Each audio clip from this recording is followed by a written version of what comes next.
I'm Carver Brown, and the way for me, the way TPAS came about is through a stalking. I was stalked by Leonard Bay. So Leonard and Lori Obernower it became Lori's brainchild, and I spoke to Lori early on about this notion of the fact that alumni coordinators had no training, no certification, no nothing. We were just thrown into the deep end of the pool and said, figure it out. And that's exactly my experience. So I'm Lori Obernower, a person in long-term recovery. And TPAS came about when I was in very, very early recovery. I was doing some volunteer work at a treatment center in Denver, Colorado. And I had just completed a master's thesis on peer support and looked at several different treatment centers plus community-based organizations. So I was even more enthralled now with what's possible out in the world. Concurrently, Lori Obernower called, and who was the new director at Cedars Hospital. So as I continued to reach out, each person I spoke with said they wanted to talk again. And I was referred repeatedly to the alumni manager director, I'm not sure what his title was, at Betty Ford Treatment Center at the time, was Leonard Bade. And when I reached out to Leonard, that was a real turning point. And she had been talking with other people. We said, well, let's just get together and talk about it. So it was December, I believe it was December 6th in 2010, we met in Texas. We brought the people in. Some treatment centers, we paid for them and everything. Some of the treatment centers decided maybe they didn't want to do it, but the people who did, we're so grateful for it. And got to know each other. And then one Sunday, we're sitting there, people were saying what they were doing, and people had these notepads. And I just heard all the ink and the scratch going on and the enthusiasm between all the 6 or 7 people who were there. And I thought to myself, we've got to have more people doing this, more people sharing their experiences.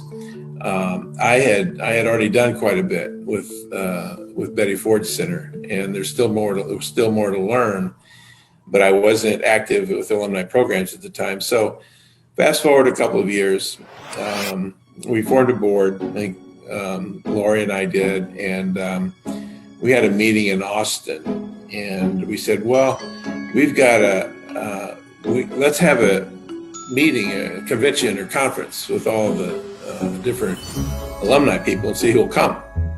So I think Frankie and Miriam were on the board. They found a place up in Colorado called Sunrise Ranch. I think 35 people showed up. And one of the things that was significant in that meeting was we were all accustomed to traditional conferences. We have marketplaces and sponsors and lectures and highly didactic programs, which are wonderful. They serve a great purpose. But I introduced the idea that, let's do it totally different. Let's not have sponsors. Let's go to a low-cost retreat center, which we did, and let it be very organic. And we did introduce 2 designs. We talk about designing human systems, right? This was a human system. And the one design was, how do we have powerful conversation? It was taken from Peter Block, Community Structure Belonging, his book, and the work he's doing in communities all around the country in prolific ways. Abundant Community Asset Group. And then, and then the second one is called Open Space Design. I think it's Owen Harrison or Harrison Owen who developed that. It's used in organizational structures and other human systems where people come in real time, create the agenda, and then what do you want to teach and what do you want to learn? So everything is very organic in the moment. And so the conversations, we break people up in triads, and they're very ambiguous questions that become very personal, and people connect immediately around that. That's the relational piece. And then the experiential piece in terms of learning from each other was in the open space. And that design has held true and is really distinguishes TPAS. Knowing the why. We knew why we needed it. We just didn't quite know how, but we could figure that out. And so a bunch of us, or actually not a bunch of us, a small group of us, I think there were about 10 maybe at most. And we all pretty much took a weekend to just get together, get to know each other, share a little bit about what we were doing. And then we got down and really down into the trenches and decided and got to work, on what TPAS would look like. I just need resources. I need people to talk to. I need someone to, think creatively with me, and also try to continue to do these best practices in an industry that's constantly evolving, while also balancing, how I'm going to continue to professionalize my role.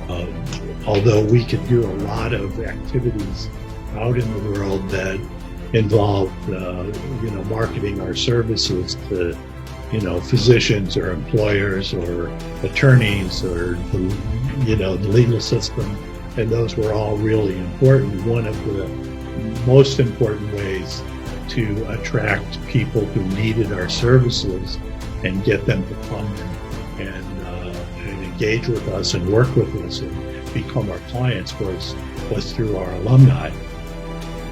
From a personal point of view, it makes perfect sense because it's going to increase outcomes.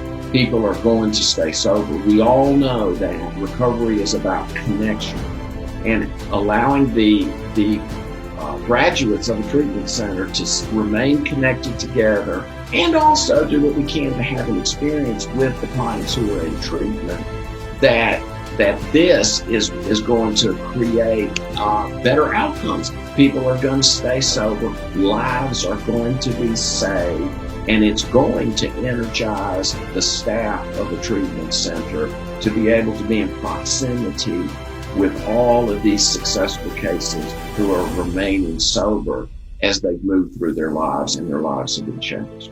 A lot of good ideas don't go anywhere, right? And so you start something, there's real goodness behind it. It's a good idea. People are dedicated to it. It matters. And, more often than not, these things fail. So you don't know when you're starting something like this where it's going to go. And it's just really gratifying to know that not only did it survive and go somewhere, but it's been really an important organization in the sort of continuum of care and how we look at treatment.